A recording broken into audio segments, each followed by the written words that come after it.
Hello friends, welcome back to your channel Class Lake. This is cooperative previous year question paper video. This is day 7, question paper 1, part 7, question number 61 to 70. Okay, now question number 61 பார்க்கலாம்.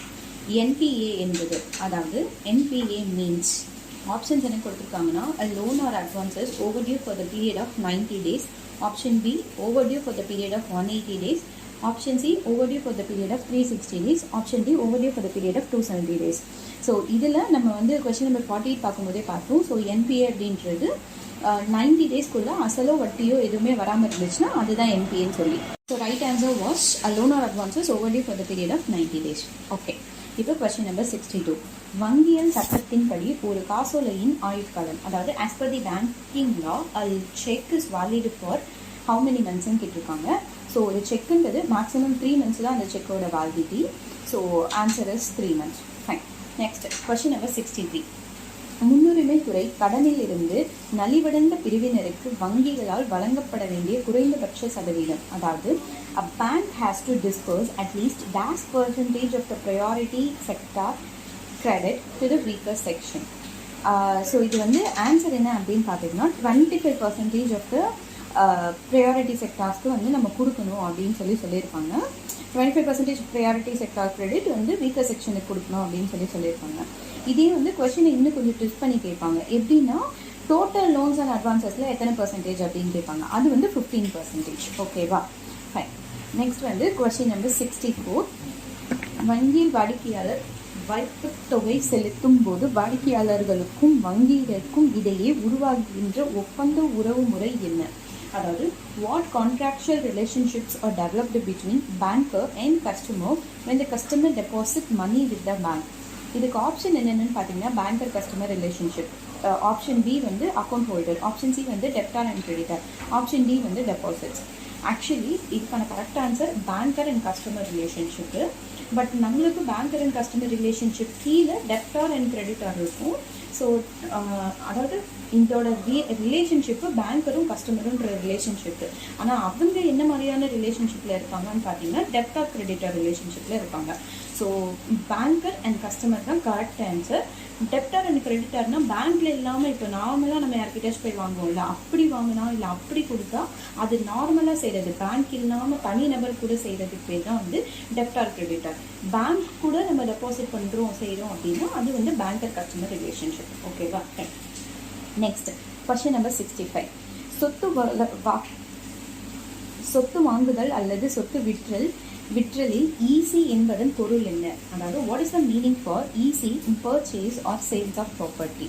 So EC அப்படின்றது encumbrance certificate அப்படின்னு சொல்லுவாங்க. அதாவது வந்து ஒரு property நீங்கள் வாங்குறீங்க இல்லை சேல்ஸ் பண்ணுறீங்க அப்படின்னா அந்த ஓனர்ஷிப், அந்த ப்ராப்பர்ட்டியோட ஓனர்ஷிப்போட லீகல் டாக்குமெண்ட் வெரிஃபை பண்ணுறதுக்கு பேர் தான் இந்த ஈசி அப்படின்னு சொல்லுவாங்க. Okay, question number 66. நகர கூட்டுறவு வங்கிகள் டேஷின் கட்டுப்பாட்டில் உள்ளன, அதாவது urban cooperative banks are under the control of. Urban cooperative banks வந்து ஆர்பிஐ கண்ட்ரோல்லையும் இருக்கும், கோஆப்ரேட்டிவ் டிபார்ட்மெண்ட் கண்ட்ரோல்லையும் இருக்கும். ஸோ அதாவது அர்பன் கோஆப்ரேட்டிவ் பேங்க்ஸ் வந்து ஆர்பிஐ அண்ட் கோஆப்ரேட்டிவ் டிபார்ட்மெண்ட் ரெண்டு பேருமே வந்து கண்ட்ரோல் பண்ணுவாங்க. ஓகேவா? ஃபைன். Next question number 67. கூட்டுறவு வங்கியில் எந்த நிதியை கடன் வழங்கும் நிதியாக பயன்படுத்தக்கூடாது? அதாவது fund should not be used as a loanable fund in cooperative level அப்படின்னு கேட்டிருக்காங்க. ஆக்சுவலி இங்கிலீஷில் கொஸ்டின் கொஞ்சம் ஒரு மாதிரி இருக்கும், நீங்கள் தமிழில் பாருங்கள், இது கரெக்டாக உங்களுக்கு புரியும்.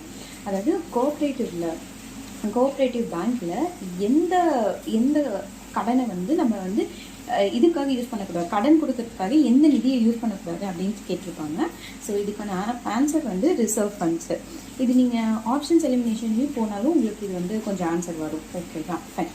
இப்போது நெக்ஸ்ட்டு கொஸ்டின் நம்பர் 68. பின்வருவனவற்றுள் எது விவசாயம் சாராத கடன் கூட்டுறவு சங்கம் அல்லது வங்கி அப்படின்னு கேட்டிருப்பாங்க. அதாவது which one of the following is coming under non-agricultural credit bank அப்படின்னு கேட்டிருக்காங்க. ஆப்ஷன்ஸ் என்னென்னு பார்த்தீங்கன்னா option A urban cooperative bank, option B DCCB, option C PACCS PACS, option D DCARDB. So இது எல்லாமே பார்த்தீங்க அப்படின்னா டிசிசிபி, பிஏசிசிஎஸ் அண்ட் பிசிஏஆர்டிபி எல்லாமே வந்து அக்ரிகல்ச்சரல் ரிலேட்டட். அக்ரிகல்ச்சரல் இல்லாமல் இருக்கிறதுன்னு பார்த்தீங்கன்னா urban cooperative bank. So first option urban cooperative bank. ஓகேவா? ஃபைன். Next question number 69. எதிர்காலத்தில் பயிரிட போகும் பயிர்களுக்கான கடன் என அழைக்கப்படுவது. அதாவது a loan for cultivating anticipated crops is called as. Obviously crops அப்படின்னாலே கிராப் லோனுக்காக தான். ஸோ ரொம்ப சிம்பிளான question. Okay, next last and question number 70. கேசிசியின் விரிவாக்கத்தை எழுதுக. அதாவது எக்ஸ்பேண்ட் த டேர்ம் கேசிசிசி. நம்ம கேசிசிசி ஆல்ரெடி பார்த்துருக்கோம். கேசிசிசிங்கிறது Kisan credit card. So Kisan credit card என்ன டீட்டெயில்ஸ் அப்படின்னு சொல்லிட்டு நான் ப்ரீவியஸ் வீடியோவில் உங்களுக்கு சொல்லியிருக்கேன். அதை வந்து செக் பண்ணிக்கோங்க.